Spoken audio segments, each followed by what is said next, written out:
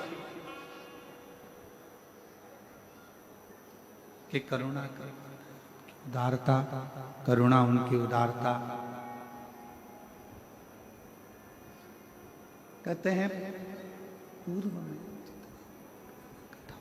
पूर्व में जितनी भी कथा हुई, पूर्व में जितनी भी कथाओं का क्रम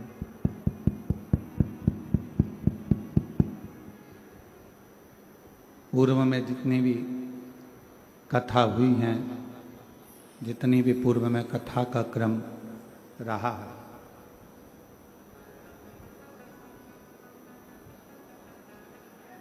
केवल एक शिव महापुराण की जो कथा होती है उसका ये पंडाल नहीं माना गया।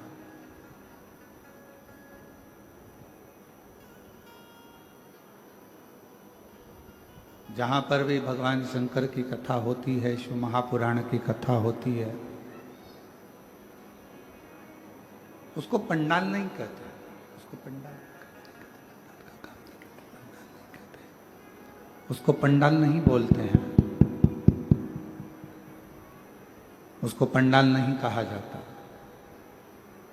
शिव महापुराण की जो कथा होती है, जो भी स्थान होता है, उसको भगवान शिव का कैलाश धाम माना गया है, जहाँ बैठकर शिव भक्त शिव महापुराण की कथा को श्रवण करते हैं।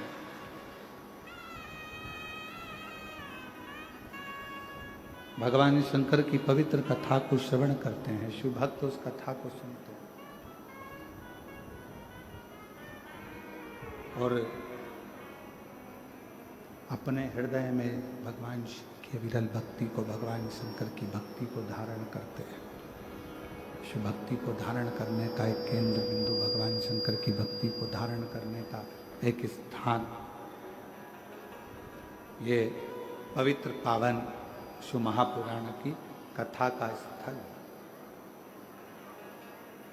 अब कई शिव भक्त ऐसे होते हैं, कई संसार में जन्म लेने वाले मनुष्य ऐसे होते हैं कि कैलाश धाम तक नहीं जा पाते, नहीं पहुंच पाते। पर मेरे शंकर भगवान ने, भगवान शिव ने अपनी वाणी में स्वयं तुमरुका जी से कहा है,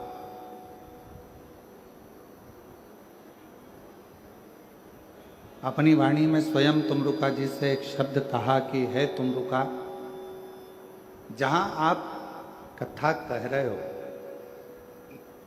जहां मैं इस कथा को ईसर गोरा बनकर श्रवण कर रहा हूं,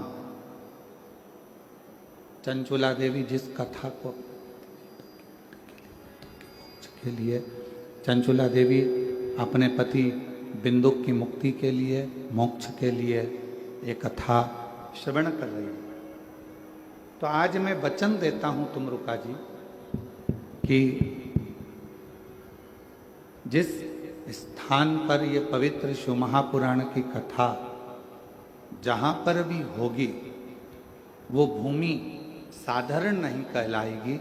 शिव जी कहते हैं वो मेरा कैलाश 7 दिन तक वहीं पर विराजमान रहेगा और भगवान शिव की अविरल कथा का रसपान करेगा। 7 दिवसीय शिव महापुराण की कथा संपूर्ण विश्व के कल्याण के लिए, संपूर्ण जगत के कल्याण के लिए, संपूर्ण जगत के उद्धार के लिए ये कथा श्रावण के महीने में प्रारंभ हुई। अब जैसे श्रीमद् भागवत जी श्रवण करने का एक नियम होता है कि एक स्थान पर बैठकर बड़े आनंद के साथ कथा का रस तत्व ग्रहण किया जाए,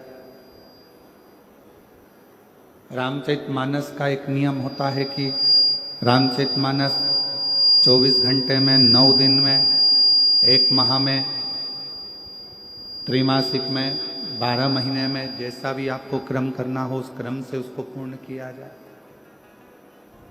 उसी तरह, उसी क्रम में शिव महापुराण का एक नियम है और वो नियम संपूर्ण श्रोताओं को, चाहे वो आस्था चैनल पर, टीवी पर सुन रहे हो, मोबाइल पर कथा को सुन, मोबाइल पर सुन रहे हो, टीवी पर सुन रहे हो, या पंडाल में बैठकर श्रवण कर रहे हो, जहां से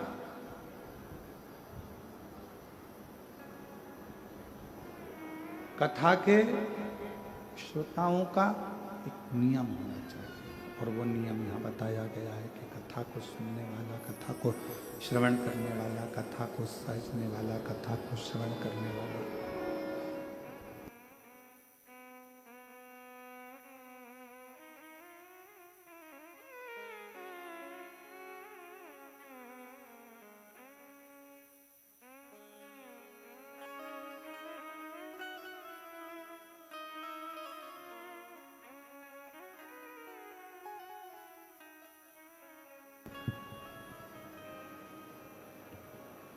जैसे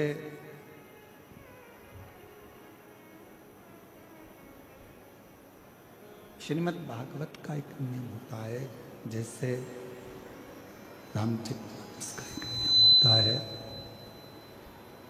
उसी तरह शिव महापुराण का भी एक नियम होता है, उसी तरह। और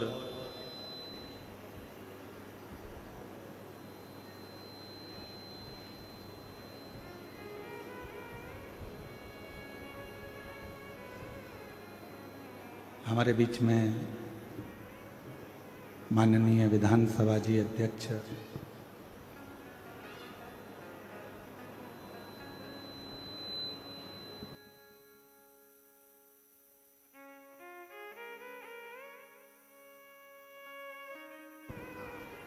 हमारे बीच में डॉक्टर रमन सिंह जी, धर्मपत्नी जी श्रीमती वीणा सिंह जी पधारी हैं, और उनकी बहनें भी यहाँ पर पधारी हैं। एक बार जोरदार ताली बजाकर उनका स्वागत, वंदन, अभिनंदन।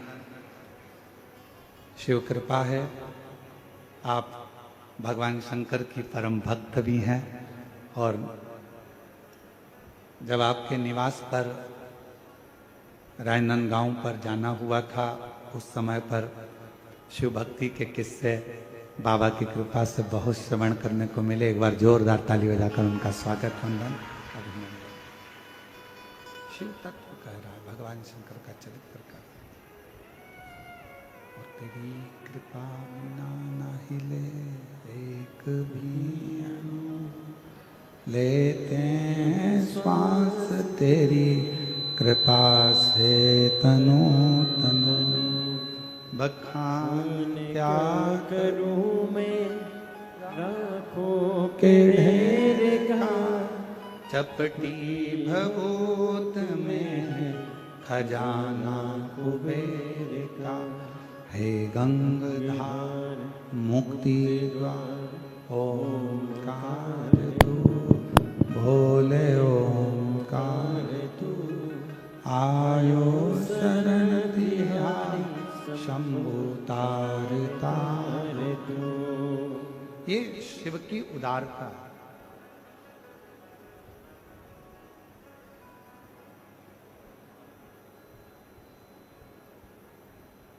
तो स्वयं भगवान शिव कह रहे हैं तुमरुका जी से कि है तुमरुका मृत्युलोक में, भूमंडल पर, संसार सागर में, मृत्युलोक में, भूमंडल पर, संसार सागर में, कहीं पर भी जहां पर शिव महापुराण की कथा होगी, वो भूमि कोई साधारण नहीं होगी। जितने दिन शिव महापुराण की कथा चलेगी, उतने दिन कैलाश वहीं पर विराजमान रहेगा, और उस कैलाश पर बैठकर लोग कथा सुनेंगे। अब कथा का नियम, श्रीमद् भागवत जी का नियम अलग है, श्रीमद् भागवत जी का नियम अलग है, श्री रामचरित मानस का नियम अलग है, विष्णु पुराण जी का नियम अलग है। सारी पुराणों को सुनने का नियम अलग अलग है। और जितने शिव भक्त शिव महापुराण की कथा में बैठे हैं, जितने शिव भक्त आस्था चैनल पर सुन रहे हैं, फेसबुक यूट्यूब पर श्रवण कर रहे हैं, उनसे निवेदन करेंगे, शिव महापुराण की कथा सुनने का भी एक अलग नियम है।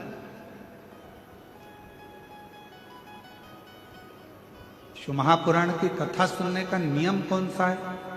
तो कहा शिव पुराण का एक सबसे बड़ा नियम है, आप अपने घर से जब शिव महापुराण की कथा को श्रवण करने के लिए जाओ या अपने घर में बैठकर टीवी के सामने या मोबाइल पर भी शिव महापुराण की कथा को श्रवण करो, उस समय पर तुम्हें ये पूर्ण विश्वास होना चाहिए कि कथा मैं नहीं, मेरा महादेव श्रवण कर रहा है और मेरे दुखड़े को हर रहा है। ये विश्वास, ये विश्वास, भरोसा, ये श्रद्धा, ये दृढ़ता आपके और हमारे जीवन में आनंद देता है। और फिर निवेदन है, अपना समय बिल्कुल बर्बाद मत करो। आपके मन में अगर शिव जी के प्रति विश्वास है, आपके मन में भगवान शंकर जी के प्रति भरोसा है, दृढ़ता है, विश्वास है, तो शिव महापुराण की कथा के पंडाल में जाकर बैठो, कहां तुम्हें जगह मिल जाए वहां जाकर बैठो।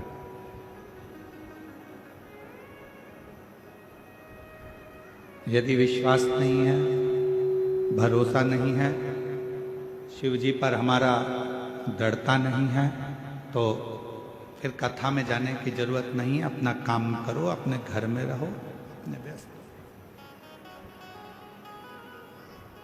ये कथा, क्योंकि रामचरितमानस में तुलसीदास बाबा ने अपने शब्दों में कहा है शंकर विश्वास रूपिणो। ये कथा ही विश्वास है और विश्वास को ही शिव कहा गया।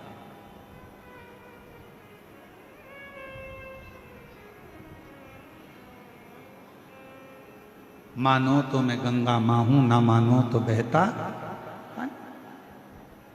अगर मानोगे तो मैं गंगा जी हूं, ना मानोगे तो बहता हुआ पानी। यह आपके ऊपर निर्भर करता है कि आप मुझे क्या मान रहे हैं, आप क्या स्वीकार कर रहे हैं, आप मुझ में क्या देख रहे हैं। अगर आपके भीतर विश्वास है कि मैं कथा में जाकर बैठूंगी, कथा श्रवण करूंगी, कथा सुनूंगा और मेरा बाबा मुझ पर करुणा करेगा, मेरा बाबा मुझ पे दया करेगा, मेरा बाबा मुझ पर करुणा करेगा, कृपा करेगा, दया करेगा, तो निश्चित है मेरा शिव आप पर करुणा जरूर करेगा। और 7 दिन की कथा जितने विश्वास के साथ, जितने भरोसे के साथ, जितनी दृढ़ता के साथ आप श्रवण करेंगे, उतना उतना शिव आप पर करुणा करना प्रारंभ कर देगा। दृढ़ता, विश्वास, भरोसा।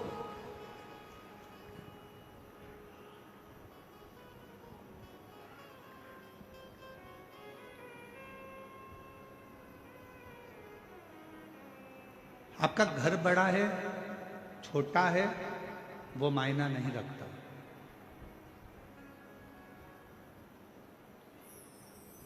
आप बहुत बड़े बंगले में रहते हो, वो मायना नहीं रखता। आप छोटे से मकान में रहते हो, वो मायना नहीं रखता। आपका घर बड़ा है या आपका घर छोटा है, वो मायना नहीं रखता। शिव महापुराण की कथा कहती है मायना वो रखता है कि आपके घर में रहने वालों का व्यवहार कैसे,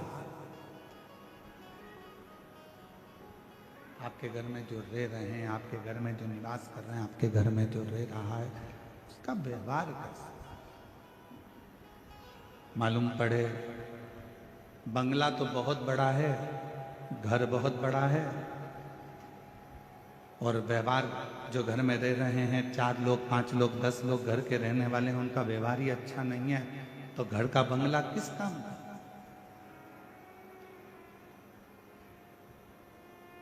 घर बड़ा है या घर छोटा है वो कोई मायना नहीं रखता, पर मायना रखता है तुम्हारे घर का व्यवहार। तुम्हारे घर का व्यवहार कैसा है, तुम्हारे घर में रहने वालों व्यक्तियों का व्यवहार कैसा है? मालूम पड़े एक बहू उधर मुंह फुला कर रह रही है, एक बेटा उधर रह रहा है, एक बेटी उधर रह रही है, घर में थोड़े से रिश्तेदार आए, मालूम पड़ा ननन भाभी से ना बोले, भाभी ननन से ना बोले, ननन नंदोई से ना बोले, और पत्नी पति से ना बोले, सारे रिश्तेदार आते जरूर हैं, पर मालूम पड़े आपस में व्यवहार ही ठीक ना हो तो बड़े बंगले का करोगे क्या? मकान बड़ा या मकान छोटा होने से व्यक्ति के जीवन में सुख नहीं है।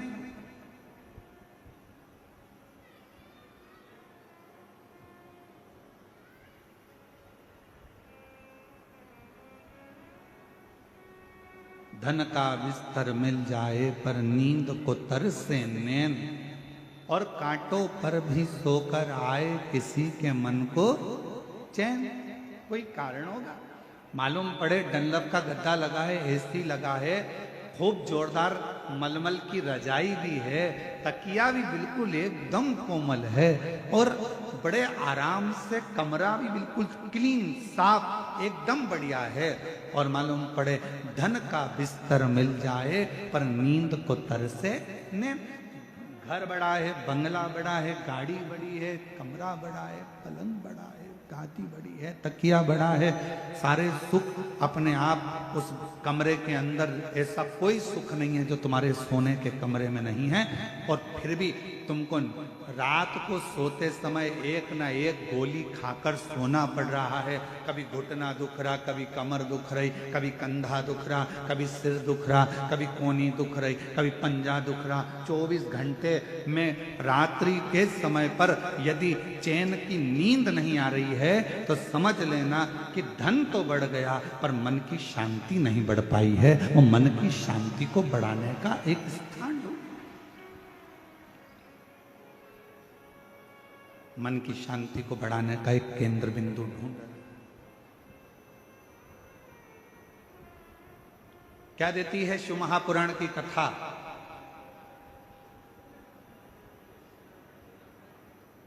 क्या प्रदान करती है शिव महापुराण की कथा? शिव महापुराण की कथा देती है पक्का विश्वास,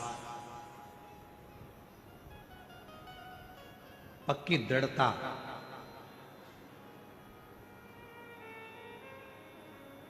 घर अच्छा हो और माहौल अच्छा नहीं हो ना तो उस घर में रहने का मन नहीं करता, और माहौल अगर अच्छा है और घर अच्छा भी नहीं है तो किराए के मकान में भी महल नजर आता है। अगर माहौल अच्छा, मकान अच्छा नहीं है, मान लो मकान अच्छा नहीं है और माहौल अच्छा है तो किराए के मकान में भी सुख नजर आता है, किराए के मकान में भी आनंद नजर आता है, किराए के मकान में भी आनंद की अनुभूति हो।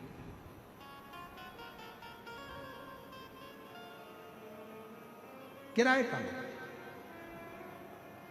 अब कितनी बड़ी कृपा है जरा देखिएगा भगवान शिव की कथा में। बैकुंठ में भगवान नारायण और लक्ष्मी जी विराजमान, और बैकुंठ में भगवान विष्णु और लक्ष्मी जी विराजमान है, और दोनों का झगड़ा होता है, और भगवान नारायण और लक्ष्मी का झगड़ा होता है, और लक्ष्मी जी भगवान नारायण को श्राप दे देती है, हे नारायण तुम मुझे देखकर घोड़े जैसे हंसे हो, मैं तुम्हें श्राप देती हूं कि तुम्हारा सिर कटे और तुम्हें घोड़े का सिर लगे।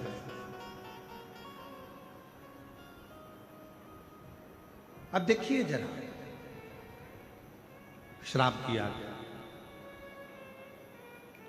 अब ब्रह्मा जी और ब्रह्माणी जी ब्रह्मलोक में निवास करते हैं, और दोनों जनी वहां रहकर बड़ा आनंद का जीवन जी रहे होते हैं, और इतने में यज्ञ होता है, अनुष्ठान होता है, और उस अनुष्ठान में माता ब्रह्मणी के आने में देरी हो जाती है। माता सावित्री उस यज्ञ के अंतर्गत विराजमान हो जाती हैं, और माता ब्रह्मणी उनको श्राप दे देती हैं, ब्रह्मा जी तुम्हारी अर्धांगिनी होने के बाद भी तुमने यज्ञ में मेरी प्रतीक्षा नहीं करी, मैं तुम्हें श्राप देती हूं कि मृत्यु लोक में कहीं पर भी तुम्हारे मंदिर नहीं होंगे, मृत्यु लोक में कहीं पर तुम्हारा पूजन ना हो। केवल एक पुष्कर की भूमि ऐसी होगी जहां पर तुम्हारा पूजन होगा, जहां पर तुम्हारा मंदिर। अब जरा विचार करिए, बैकुंठ लोक है, वहां पर भी भगवान नारायण और लक्ष्मी का थोड़ा सा विवाद हुआ, लक्ष्मी जी ने श्राप दिया। ब्रह्मलोक है, ब्रह्मलोक में भी सारा ठाठ है, और माता ब्रह्माणी ने ब्रह्मा जी को श्राप दिया। पर केवल सारे लोकों में एक लोक मृत्यु लोक ऐसा है, जिस मृत्यु लोक के अधिपति भगवान देव अधिदेव महादेव हैं। दोनों आनंद के साथ विराजमान रहते हैं, और भगवान शंकर और पार्वती दुनिया के लोगों को प्रेरणा देते हैं कि सुख बड़े मकान में नहीं, अगर कैलाश की कंदराओं में भी रह रहे हो और माहौल अच्छा है तो सुख उस कंदरा में भी प्राप्त हो। सुख उस कंदरा में भी मिल सकता है, सुख उस कंदरा में भी प्राप्त हो सकता है।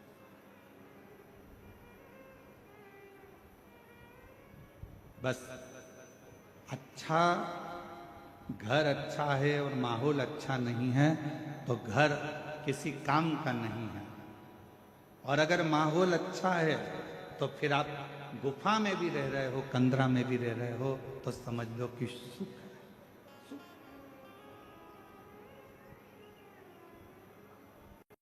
और देख लिया संसार हमने, देख लिया सब मतलब के यार हमने देख लिया।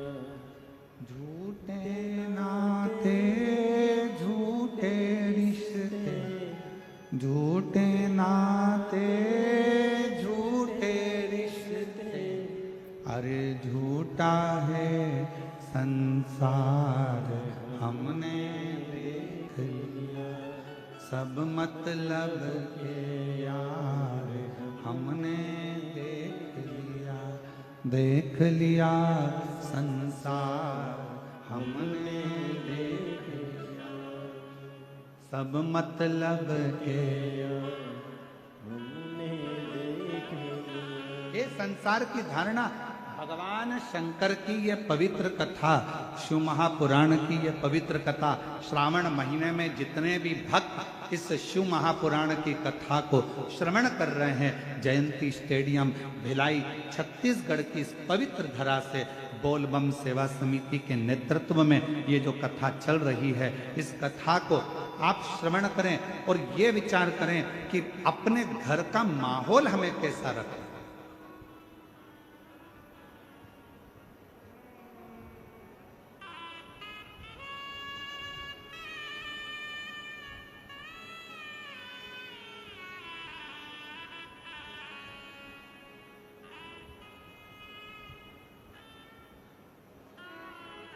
घर को यदि साफ करना जरूरी है तो मन को भी साफ करना जरूरी है। थोड़ा परिश्रम जिंदगी में बहुत जरूरी है। आप में से कितने लोग हैं जो चाय पीते हैं? हाथ उठाओ जरा।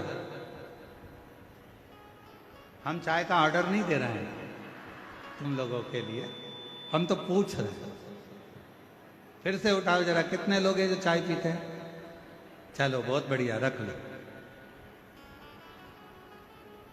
चाय पीने से कभी जीवान जली कि नहीं जली तुम्हारी?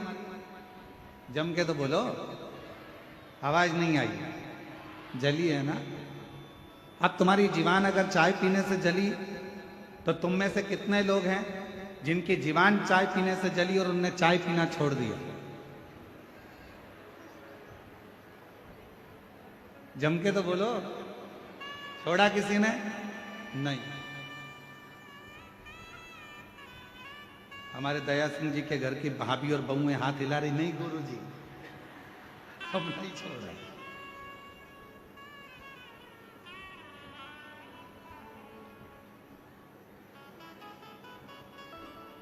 अब जरा विचार करिए, चाय से तुम्हारी जीवान जल गई तो तुमने चाय पीना छोड़ा क्या?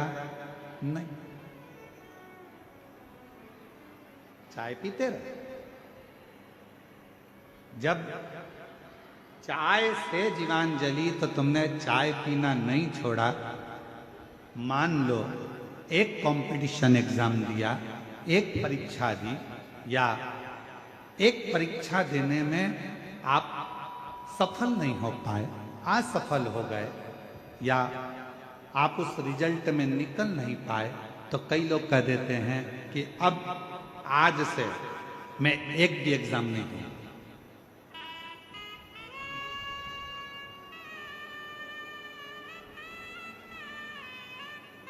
अब मैं कोई परीक्षा नहीं दूंगा। अरे भाई, चाय से जीवान जल जाती है तो लोग चाय पीना नहीं छोड़ते, पीते रहते हैं। अगर एक एग्जाम नहीं निकल पाए, एक परीक्षा नहीं पास कर पाए, तो क्यों टेंशन लेना। चाय पीना नहीं छोड़ी, उसी तरह एग्जाम देना मत छोड़ो। एक ना एक दिन तुमको उस मंजिल तक वो एग्जाम पहुंचाई दे। क्यों हिम्मत हारते हो? क्यों टेंशन लेते हो? अपनी हिम्मत नहीं हारते। और मैंने तेरे ही भरोसे, जिसको आता है वो साथ में गाया करो। मैंने तेरे ही भरोसे हवा बिच उड़ती जवानी, बाबा डोर हटो छठी नामे कटी जवानी, भोले में तेरी पतन, शंभू में तेरी पतन, हवा बिच उड़ती जावांगे, बाबा डोर हटो छठी नामे कटी जावांगे, भोले में। तेरी पतन। क्यों हिम्मत हारना? परिश्रम करते जाओ। कई लोग कहते हैं गुरुजी हमारे घर का माहौल ठीक नहीं है, अब मैं घर में नहीं रहूंगी, मैं घर छोड़कर चली जाऊंगी। कोई कहता है मैं घर छोड़कर चले जाऊंगा, मैं ऐसा कर लूंगा। शिव महापुराण की कथा कहती है अपने घर का माहौल ठीक करने की जवाबदारी किसी दूसरे ने नहीं ली है। अपने घर के माहौल को ठीक करने की जवाबदारी आपकी अपनी स्वयं।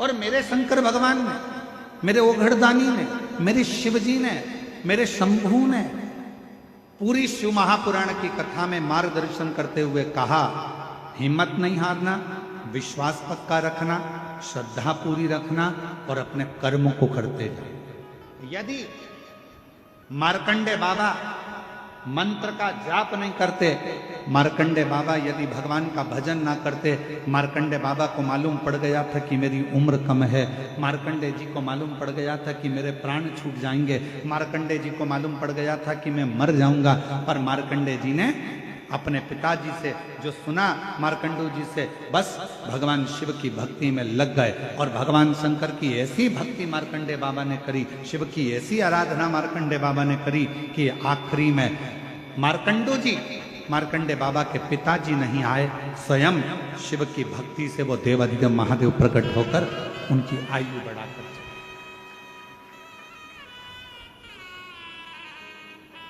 स्वयं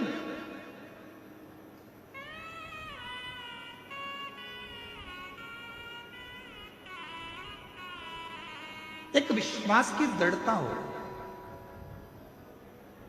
और शिव महापुराण की कथा, पूरी कथा में विश्वास मूल है, भरोसा मूल। एक बहन जी ने एक पत्र लिखा है और उन्होंने उस पत्र में तुमरुका जी का नाम लेकर जो सफेद आंकड़े की जड़ का प्रयोग था वो किया है। और पहला पत्र आया है जिसमें हमारे कथा के पंडाल में पहला पत्र है जिसमें उन्होंने तुमरुका जी का फोटो भी लगाकर भेजा। और मैं आस्था चैनल वालों से कहूँगा कि जितने लोग भी एलईडी पर कथा सुन, एलईडी पर दिख रहा है ये कथा, एलईडी पर कथा सुन रहे हैं, तो पहले वो सावन के महीने में आज स्कंद षष्ठी है, आप लोग तुमरुका जी का दर्शन करिए, जिसमें तुमरुका जी का नारद जैसा स्वरूप है, घोड़े का मुंह लगा है और हाथ में वीणा है और करताल लेकर वीणा लेकर तुमरुका जी, ये वो तुमरुका जी हैं जिनको शिव जी की अनुपम कृपा है और जिनका नाम लेने से नारी के जीवन का ऐसा कोई रोग नहीं है जो समाप्त नहीं होता हो। यहाँ तक कि शरीर में, गर्भाशय में, चेस्ट में अगर गठान भी पड़ जाती है और तुमरुका जी का नाम लेकर जल चढ़ाकर अगर आचमन किया जाता है तो वो गठान तक गल जाती है। ऐसा तुमरुका जी का उचित दर्शन हो रहे हैं सबको। एलईडी वालों, जिस जिस पंडाल में दर्शन हो रहे हैं एक बार जोरदार ताली बजाकर साधुता करें। ये वो तुमरुका। अब पत्र,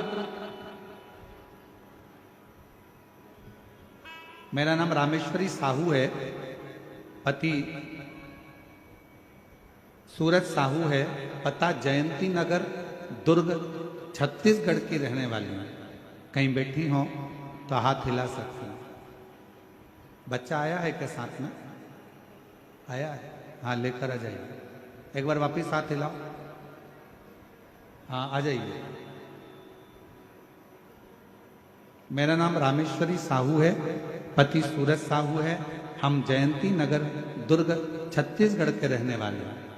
मेरी शादी को 15 साल हो गए थे और 15 साल से मेरे यहाँ कोई संतान नहीं थी। गुरुजी, हमने बहुत से डॉक्टरों को दिखाया, पत्र एलईडी पर दिख रहा होगा, आप हमारे साथ में पत्र को पढ़ सकते हो और पत्र पर उंगली चलेगी, आप साथ में पढ़ सकते हो। 15 साल हो गया था शादी को, लेकिन कोई संतान नहीं थी। गुरुजी, हमने बहुत से डॉक्टरों को दिखाया, वेदों को भी दिखाया, गोदी भी भरवाई, फिर भी हमें संतान का सुख नहीं मिला। लोग मुझे ताना देते थे कि इसकी कोई संतान नहीं है, यह बांझ है, सब अपशब्द कहते थे। तभी मेरे परिवार में मेरी माँ, पापा और बहन ने कहा, आस्था चैनल पर सीहोर वाले गुरुजी पंडित प्रदीप मिश्रा की कथा आती है, उसे सुन और गुरुजी जो भी उपाय बताएं उसे कर। मैं बहुत परेशान थी गुरुजी, कुछ समय नहीं समझ नहीं आ रहा था। फिर मैंने 2020 से आपकी कथा सुनना प्रारंभ करी और सुनते सुनते विश्वास हो गया कि अब संतान देगा तो मेरा भोलेनाथ ही देगा। मैं ये विश्वास कर कर सफेद आंकड़े की जड़ का उपाय जो आपने बताया, पशुपति नाथ का व्रत जो आपने बताया, पंडाल में बैठकर कथा सुनने का फल जो आपने बताया, हम दोनों पति पत्नी ने सफेद आंकड़े की जड़ का उपयोग किया, पशुपति व्रत किया और एक बार नहीं, 2 बार, 3 बार, ऐसा मैंने 4 बार किया। आप कहते हो ना हिम्मत मत हारना, बाबा ने ऐसी कृपा करी गुरुदेव, डॉक्टर के हिसाब से मैं मां नहीं बन सकती थी, पर बाबा की कृपा से 2024 में मेरे घर में बाबा की कृपा से संतान ने जन्म लिया 15 साल के बाद, 15 वर्ष के। एक लाइन अच्छी लिखी है, आप और हम गुनगुना लो। अरे लुटा दिया भंडार काशी वाले ने, दिया माला माल काशी वाले ने, लुटा दिया भंडार काशी वाले ने, कर दिया माला माल काशी वाले ने, लुटा दिया भंडार काशी वाले ने, लुटा दिया भंडार काशी वाले ने, लुटा दिया भंडार काशी वाले ने, कर दिया माला माल काशी वाले ने, लुटा दिया भंडार काशी वाले ने, कर दिया माला माल काशी वाले ने। जो जैसी भावना लाया वो वैसा ही फल पाया, जो जैसी भावना ना लाया वो वैसा ही फल पाया, नहीं खाली उसे लौटाया वो मन ही मन हरसाया, नहीं खाली उसे लौटाया वो मन ही मन हरसाया। और कर दिया। आप भी बोलो साथ में, श्रावण का महीना चल रहा है, बड़े प्रेम से। कर दिया मान मान काशी वाले ने लुटा दिया। भंडार काशी वाले ने। इस पत्र में उन्होंने एक लाइन लिखी है, बड़ी अच्छी लाइन, देखिए।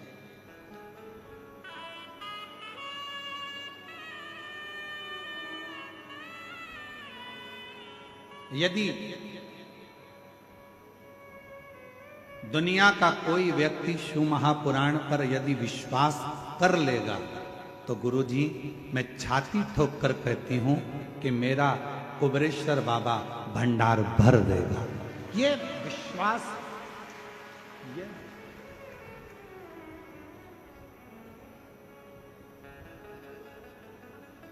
और जितनी मेरी जीजियां बैठी हैं, जितने मेरे जीजा बैठे हैं, जितनी मेरी बेटियां बेटाएं, मेरी माताएं जितनी बैठी हैं, मैं आपको निवेदन करूं, जितने विश्वास से आप शिव महापुराण की कथा को श्रवण करेंगे, और ये विश्वास ही तो है जो 5 पंडाल लगे होने के बाद भी भक्तों का सैलाब पंडालों के बाहर खड़ा हुआ है, ये आपका विश्वास और आपकी दृढ़ता और आपका भरोसा है। ये विश्वास नहीं तो और क्या, यही विश्वास, यही विश्वास।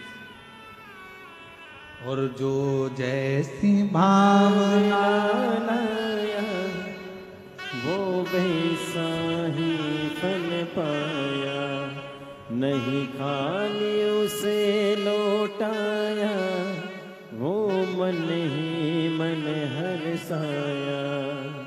कर दिया उसे निहाल काशी वाले ने, लुटा दिया भंडार काशी वाले ने, लुटा दिया भंडार काशी वाले ने।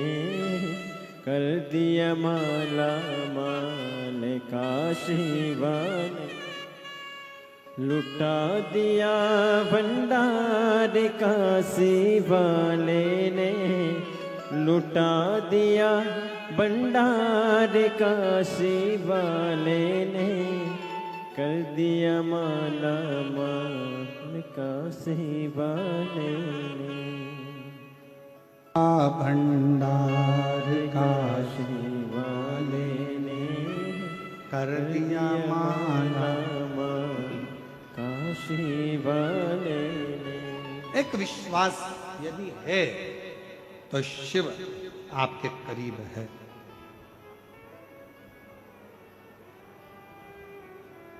क्या कहती है देवराज ब्राह्मण की कथा। देवराज तो कभी शंकर जी के मंदिर ही नहीं गया। देवराज तो कभी भगवान शंकर को जानता तक नहीं। जिस देवराज ब्राह्मण ने कभी मंदिर नहीं गया, जल नहीं चढ़ाया, पूजन नहीं करी, अर्चना नहीं करी, आराधना नहीं करी, साधना नहीं करी, मंत्र नहीं जपा, अनुष्ठान नहीं किया, पूजन नहीं की, अर्चना नहीं की, और वो शिव जी के धाम चले गया।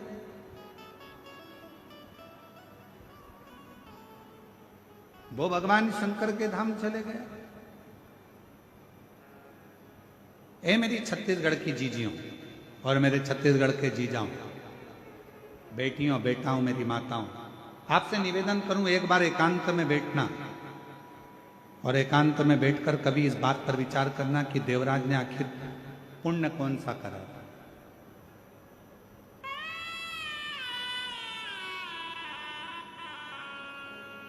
कभी एकांत में बैठकर ये विचार करना कि देवराज ने ऐसा कौन सा पुण्य कर लिया। ना कभी एक लोटा जल चढ़ाया उसने, ना कभी अभिषेक किया, ना कभी पूजन करी, और ना देवराज ने कभी मंत्र का जाप किया, ना अनुष्ठान किया। फिर करा क्या? जो भगवान शंकर देवराज को अपने नंदी पर बिठाकर लेकर कैलाश धाम तक जा रहे हैं, ना पूजन, ना अर्चना, ना अनुष्ठान, ना जप, ना मंत्र, ना साधना, कुछ नहीं करा। देवराज ने केवल एक काम करा, 5 मिनट शिव महापुराण की कथा में बैठकर कथा को सुन लिया और उसे परम धाम मिल गया। परम धाम। ना जल चढ़ाया, ना अनुष्ठान किया, ना तप करा, ना साधना करी, ना व्रत करा। एक काम करा उसने, दिल से चोरी का धन था, शरीर तप रहा था, बुखार आ रहा था, और एक मंदिर में जाकर बैठ गया और कानों में शिव महापुराण की कथा चल। एक पत्र आया है, देखिए।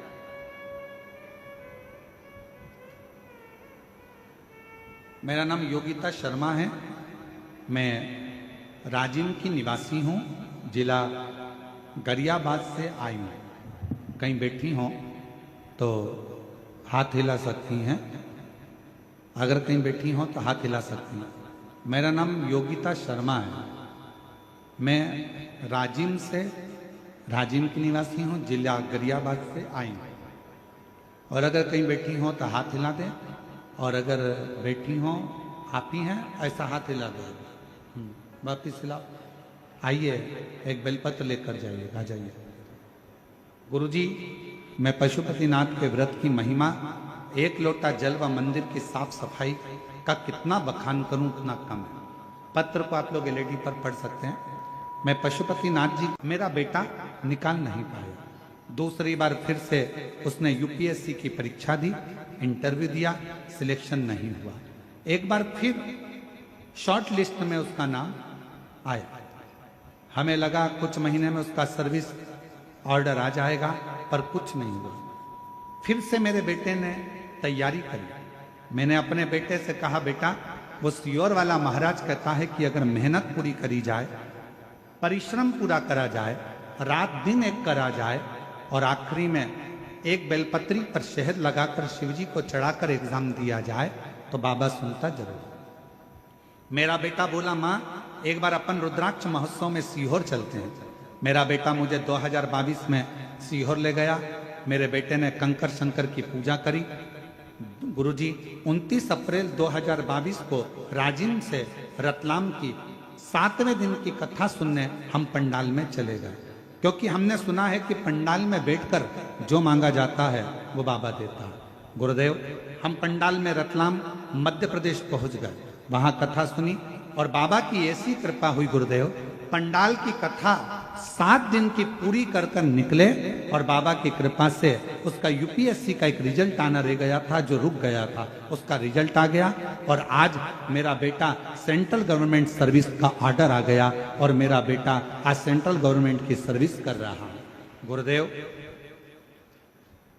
मेरा बेटा राजिम क्षेत्र का सेंट्रल गवर्नमेंट की जॉब का पहला लड़का है जिसने सेंट्रल गवर्नमेंट की बड़ी नौकरी उसको प्राप्त हुई यूपीएससी की परीक्षा फाइनल कर कर। आज मैं बाबा को यहाँ धन्यवाद देने के लिए आई हूँ कि कुबेरेश्वर बाबा की ऐसी कृपा है गुरुदेव कि अगर पंडाल में कथा सुनते सुनते जो मन में आता है कुबेर भंडारी उसको पूरा जरूर करता है। मैं शिव को नमन करने आ जाओ। जो जैसी लाया वो ऐसा ही फल पाया, नहीं खाली उसे लौटाया, वो मन ही मन हर्षाया, कर दिया उसे निहाल काशी वाले ने, कर दिया महला महला। एक बार जोरदार ताली बजाएं।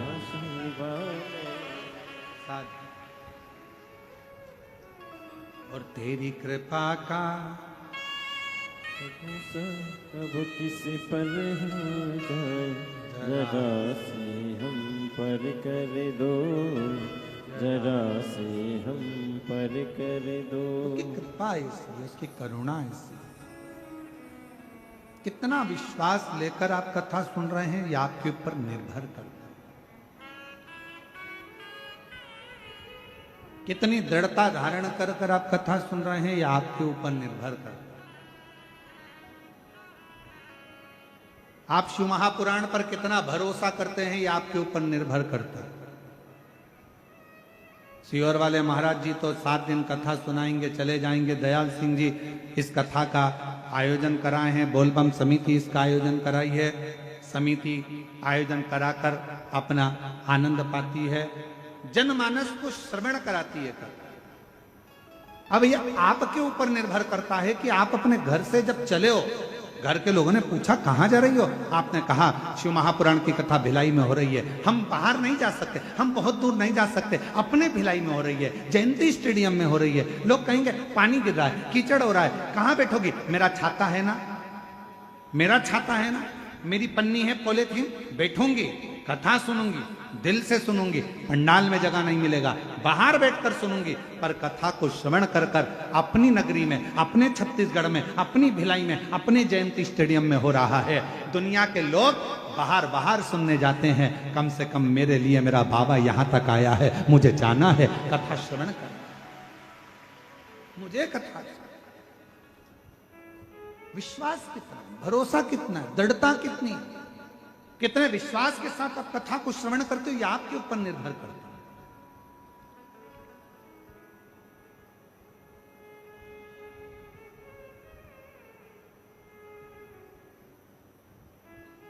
अरे बारिश हो रही है, कहां जा रही है?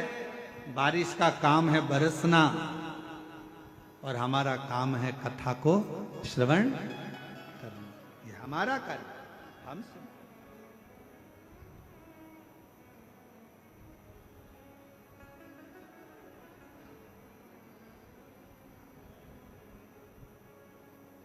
दो शब्द हैं जिन पर थोड़ा ध्यान दीजिएगा। एक है अफवाह और दूसरा है वाह।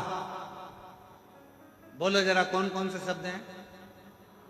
आवाज नहीं आई, जरा दमदारी से बोलो।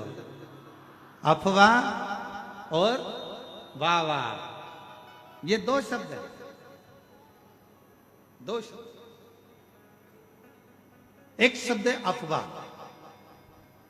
गलत बोल देना, गलत सुना देना, किसी के लिए गलत बता देना, अफवाह उड़ा देना।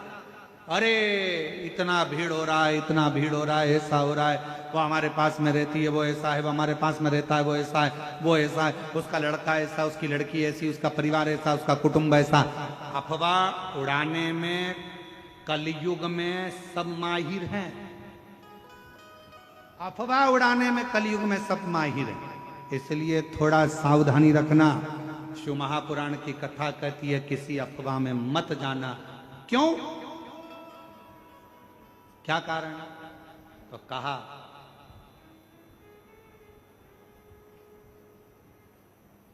अफवाह और वाह ये दो शब्द व्यक्ति को बर्बाद कर देते।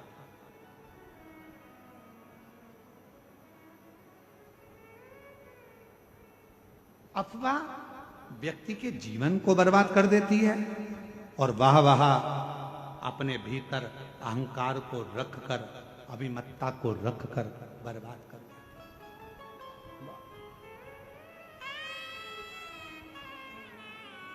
इसलिए थोड़ा सावधान। एक कितना सुंदर प्रसंग है। एक गांव में एक बुजुर्ग व्यक्ति रहता था, बड़ा बड़ा प्रतिष्ठित था, बड़ा प्रतिष्ठित।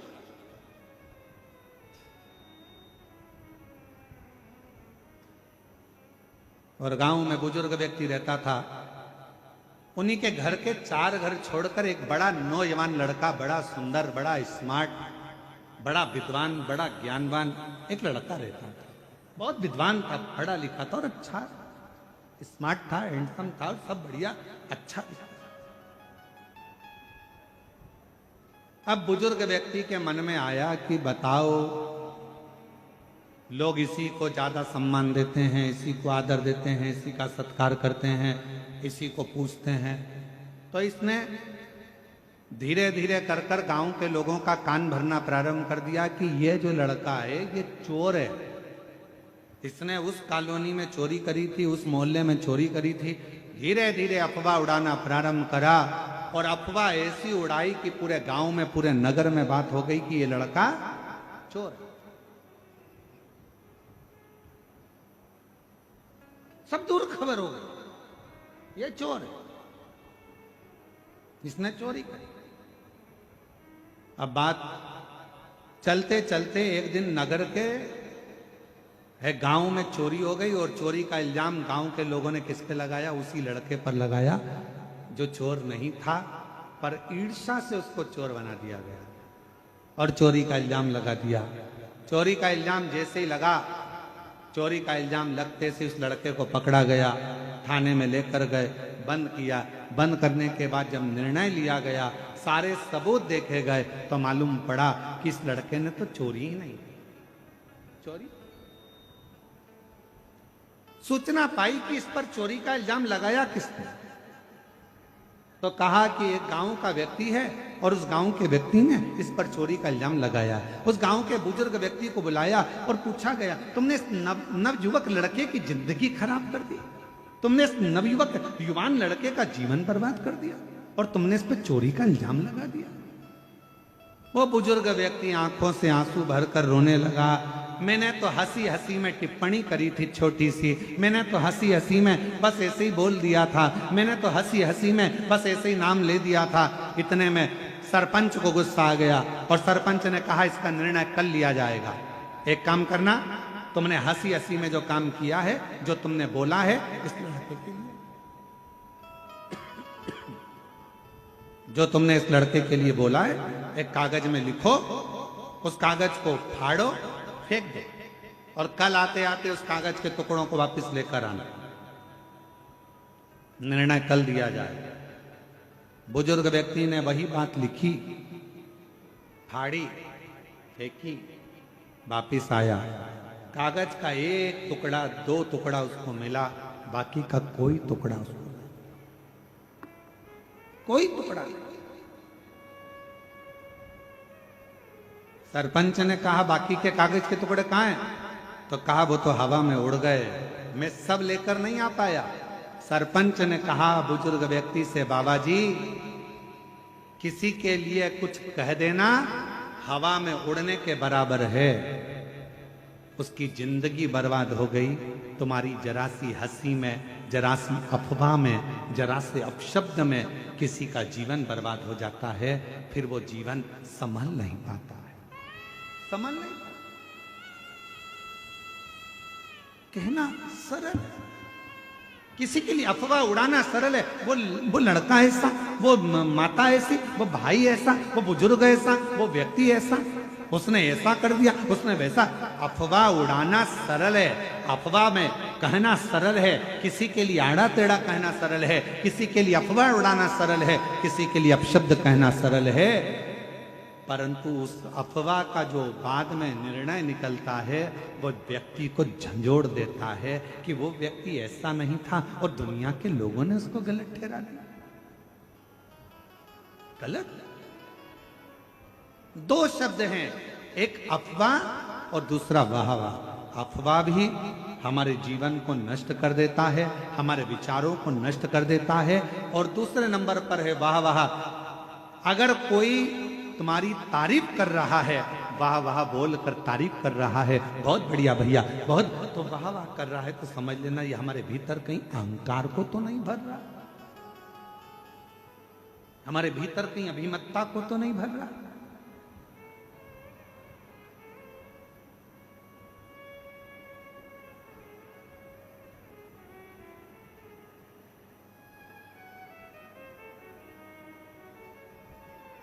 थोड़ा बचिए, थोड़ा अफवाह से भी बचना, थोड़ा वाहवाह से भी बचना, दोनों से। आप जितना बचकर रहोगे उतना अपनी जिंदगी को सुखमय जियोगे। देवराज नामक का ब्राह्मण, वो देवराज नाम के ब्राह्मण के भीतर उसने ना कभी दान करा, ना कभी पुण्य करा, ना सत्कर्म करा, ना कभी मंत्र जाप करा, ना कभी स्मरण करा, ना कभी अभिषेक करा, ना कभी पूजन करी, ना कभी आराधना करी। बस उसने एक काम करा, मरने से पहले उस देवराज नाम के ब्राह्मण चोरी का धन लेकर गया था। शंकर के शिवालय में पहुंच गया और शिवालय में जाकर उसने 2 मिनट, 5 मिनट, 1 मिनट, 1.5 मिनट की शिव महापुराण की कथा को श्रवण कर सुन।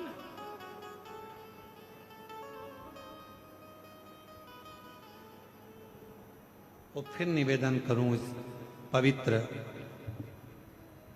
व्यासपीठ से, फिर निवेदन करूं इस पवित्र श्रावण के महीने के इस पावन कथा से, पावन कथा के रसपान। आपने सावन के महीने में यदि अभिषेक नहीं करा है, सावन के महीने में यदि पूजन नहीं करी है, सावन के महीने में अगर शिव जी के मंदिर नहीं गए हो, सावन के महीने में अगर शंकर भगवान का मंत्र जाप नहीं करा है, सावन के महीने में अगर नाम जाप नहीं करा है, तो श्रावण के महीने में अगर बन सके तो शिव महापुराण की कथा 2 मिनट 5 मिनट की अवश्य पंडाल में जाकर श्रवण करो, तुम्हें उसका फल अवश्य प्राप्त।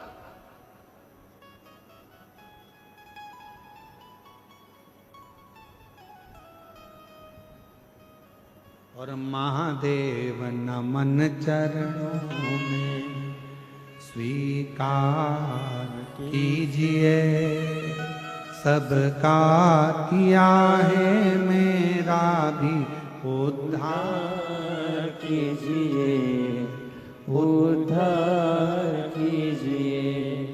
हे त्रिपुंडधारी, हे त्रिशूलधारी, हे त्रिपुंडधारी, हे त्रिशूलधारी। चरणों में तेरे बाबा जी पावन है चारों धाम, चरणों में तेरे बाबा जी पावन है चारों धाम। तेरी देव करते वंदना पूजे सीताराम, तेरी देव करते वंदना पूजे सीताराम। हो जाए पूरी कामना, हो जाए पूरी कामना। उपकार कीजिए, सबका किया है मेरा भी उद्धार कीजिए, उद्धार कीजिए।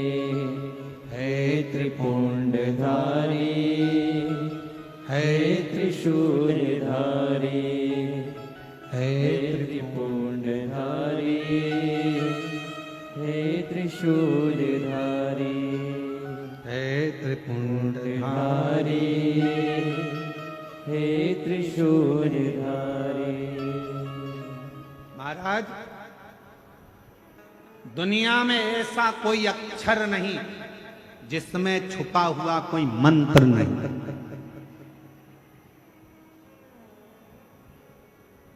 संपूर्ण ब्रह्मांड में, दुनिया में ऐसा कोई अक्षर नहीं जिसमें छुपा हुआ मंत्र नहीं। और दुनिया में कोई ऐसा वृक्ष नहीं, पौधा नहीं जिसमें औषधि का गुण नहीं। दुनिया में ऐसा कोई पौधा, ऐसा कोई वृक्ष नहीं है जिसमें औषधि का गुण नहीं है। और दुनिया में कोई ऐसा मनुष्य नहीं जिसके अंदर कोई ना कोई गुण नहीं। परमात्मा सबको गुणवान बनाकर पैदा कर रहा है। हर वृक्ष में, हर पौधे में औषधि होती है। हर शब्द में, हर अक्षर में मंत्र होता है।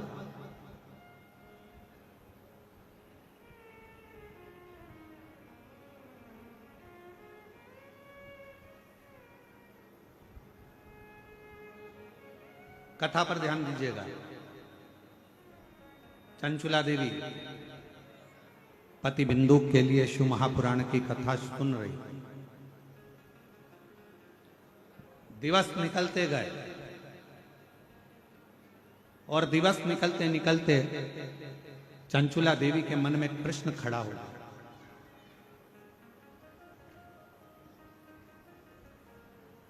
श्रावण की यह पवित्र कथा भिलाई छत्तीसगढ़ से चल रही है। बड़ा सावधानी से सुनिएगा आप लोग इसका।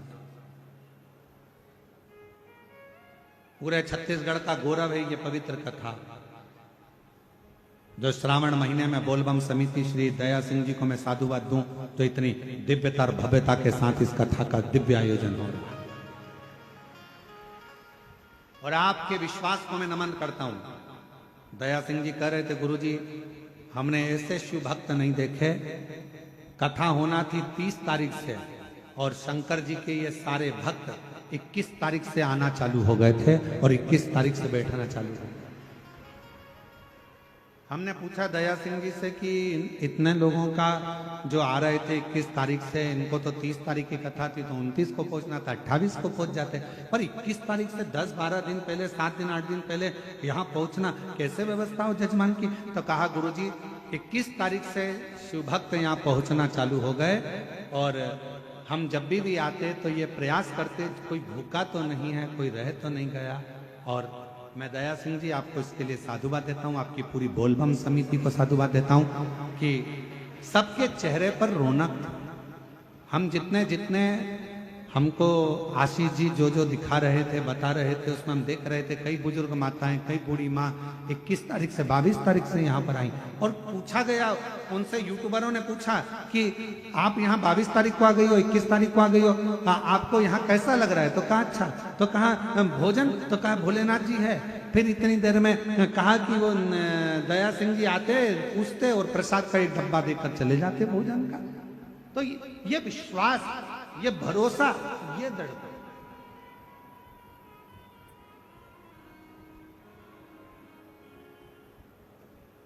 इसलिए इस कथा को हम कहेंगे कि पूरे छत्तीसगढ़ का गौरव है ये शिव महापुराण की कथा, भिलाई जयंती स्टेडियम की कथा। ये गौरव छत्तीसगढ़ का एक आनंद। कितना विश्वास, कितना भरोसा।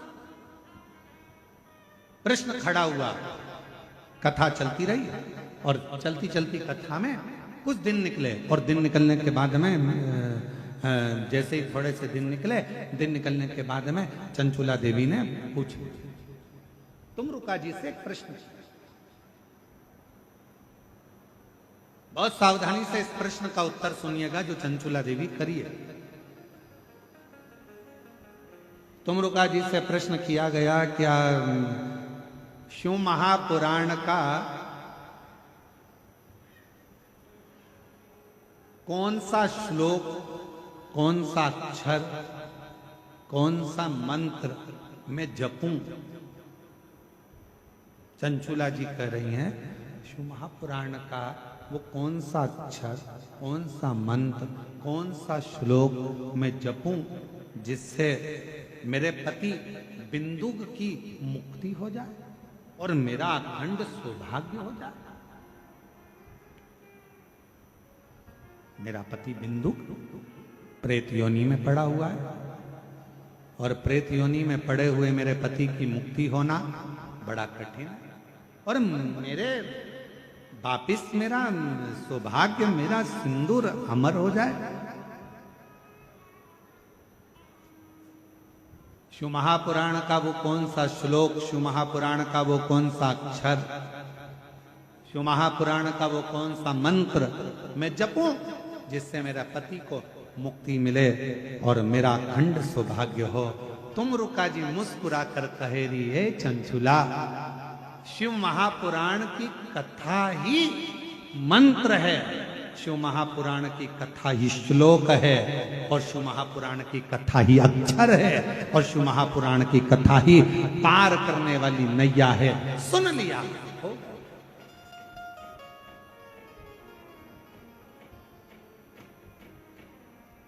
कुछ जपे ना जपे, कुछ बोले ना बोले, कोई मंत्र का किया ना किया, कोई अक्षर को जपा ना जपा, किसी मंत्र को जपा ना जपा, किसी अक्षर का नाद किया ना किया।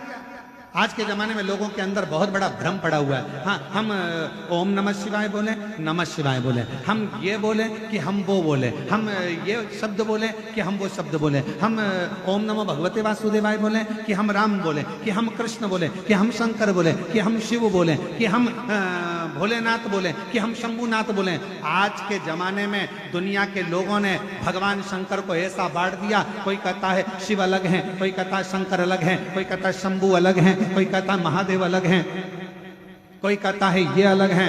शिव महापुराण की कथा कहती है हमें ज्यादा आडंबर में नहीं पड़ना, हमें ज्यादा दिखावे में नहीं पड़ना। हम तो एक बात जानते हैं कि हमारे घर के नजदीक में जो शंकर जी का शिवलिंग है वही हमारा शंकर है, वही हमारा पिता है और वही हमारा सुनने वाला है।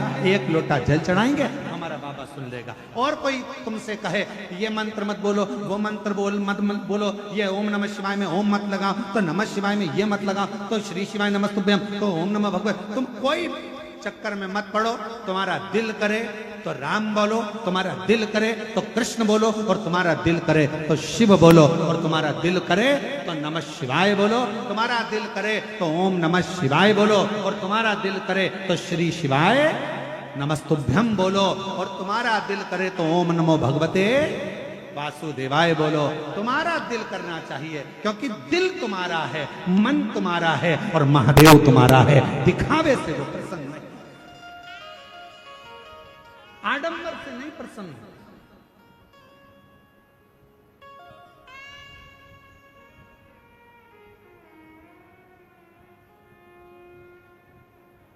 उसको प्रसन्न करना, उसको राजी करना सहज।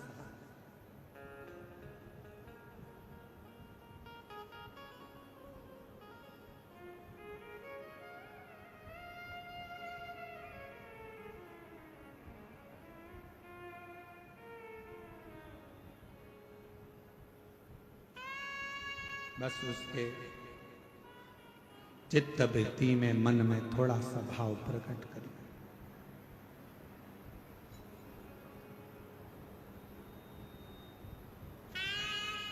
कई लोग रो रो कर खुद मरना पसंद करते हैं। रोते, दुख आ गया रो रहे हैं, तकलीफ आ गई रो रहे हैं, कष्ट आ गया रो रहे हैं। दुनिया के कई लोग रो रो कर खुद मरने की इच्छा करते हैं। शिव महापुराण की कथा कहती है रो रो कर मरने से अच्छा है हंस हंस कर, प्रसन्न रहकर, खुश रहकर अपने गम को, दुख को मार दो, और तुम्हारी प्रसन्नता देखकर दुनिया के लोग वैसे ही मर जाएंगे। तुम अपने आप प्रसन्न रहना तो चालू करो। जितना रोगे उतने दुनिया के लोग हंसेंगे। अच्छा है, खूब रोती है, मंदिर जाती थी, कथा में जाती थी, ऐसा करती थी, वैसा करती थी, ले अब रो। दुनिया के लोग तुम्हें रोता हुआ देखना चाहते हैं। ये संसार की रीति है। आपके पीछे हजारों लोग पड़े होंगे और दिन भर यही चाहेंगे कि तेरा बुरा कैसे हो, तेरा बुरा कैसे हो, तू बर्बाद कैसे हो, तू नष्ट कैसे हो, तेरा नाम खराब कैसे हो। ये दुनिया की रीति है। आपको बढ़ता हुआ कोई नहीं देख सकेगा, कोई नहीं। एक कुएं के अंदर इतने सारे मेंढक थे, इतने सारे मेंढक थे। मेंढक उछलते फिर गिर जाते, फिर उछलते फिर गिर जाते, फिर उछलते फिर गिर जाते। सारे मेंढकों ने प्रयास किया उछल उछल कर आगे बढ़ने का। उसी में एक मेंढक था, वो ऊपर चढ़ गया, बिल्कुल ऊपर पहुंच गया। तो बाकी के मेंढकों ने विचार करा कि आखिर ये ऊपर पहुंच कैसे गया। तो उस मेंढक से इंटरव्यू करा गया। बहुत सारे लोग आए, मेंढक से पूछा गया कि भाई तेरे साथ के सारे मेंढक बहुत प्रैक्टिस कर रहे थे, ऊपर नहीं पहुंच पाए, तू इतना ऊपर कैसे पहुंच गया। उस मेंढक ने कुछ नहीं बोला। तब उसके पड़ोसी ने बोला ये तो बहरा है, सुनता ही नहीं है, इसीलिए ऊपर पहुंच गया। क्योंकि जिसने अपने कानों को बंद कर लिया, दुनिया के लोग तो ताना देंगे, गाली देंगे, अपशब्द कहेंगे, टांग खींचेंगे, आड़ा टेढ़ा बोलेंगे। अगर आप बहरे बनकर बढ़ते चले जाओगे तो अपनी मंजिल तक पहुंच जाओगे। तो मेंढक ने इंटरव्यू में किसी ने कहा ये तो बहरा था इसलिए ऊपर पहुंच गया। बाकी के बहरे नहीं थे, कोई कुछ बोलता था नीचे खसक जाते थे, फिर कोई बोला फिर खसक जाते थे। इसलिए निवेदन है, उन्नति की सीढ़ी पर बढ़ना है, आगे चलना है तो बहरे बन जाओ मेंढक की तरह। तो तुम अपनी मंजिल तक किसी की ना सुनते हुए आगे बढ़ते चले जाओगे और तुम्हें तुम्हारी मंजिल प्राप्त हो। एक पत्र है, अच्छा है,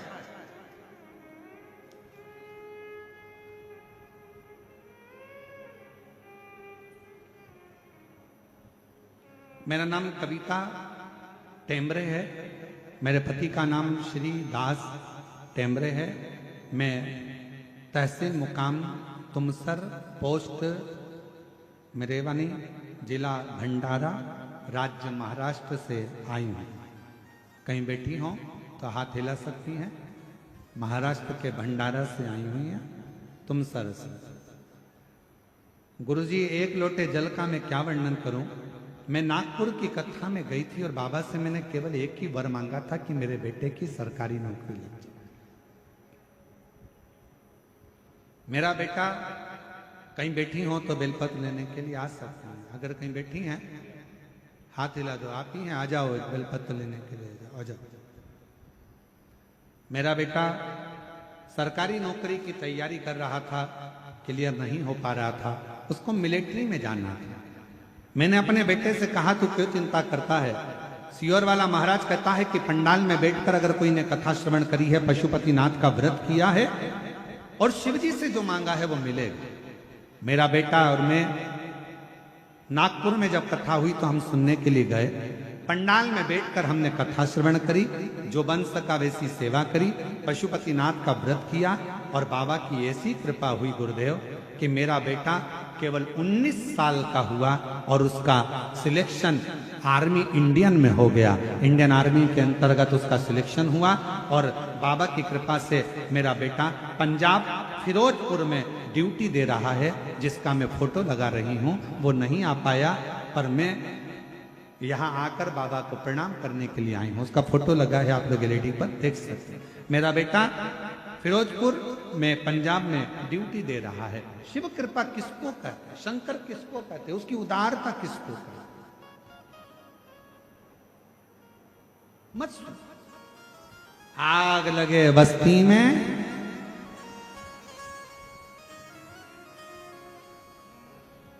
आप लोगों को बारिश की ठंड लग गई क्या? नहीं, आवाज नहीं आ रही है इसलिए। आग लगे बस्ती में क्या किसको रोइए, अलमस्त रहो, खुश रहो, पूर्ण भरोसे के साथ शिव पर आश्रित होकर, शिव पर आश्रित।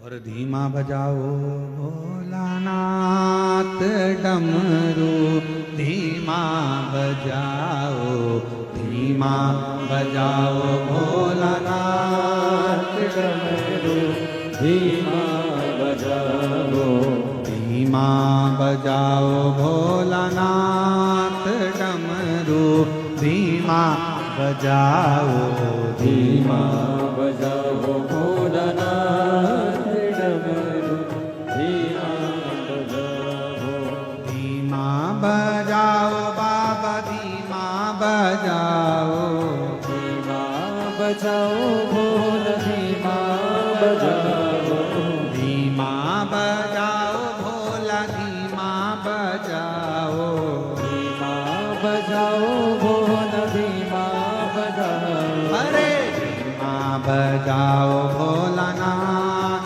डमरू, धीमा बजाओ, धीमा बजाओ भोलानाथ डमरू, धीमा बजाओ।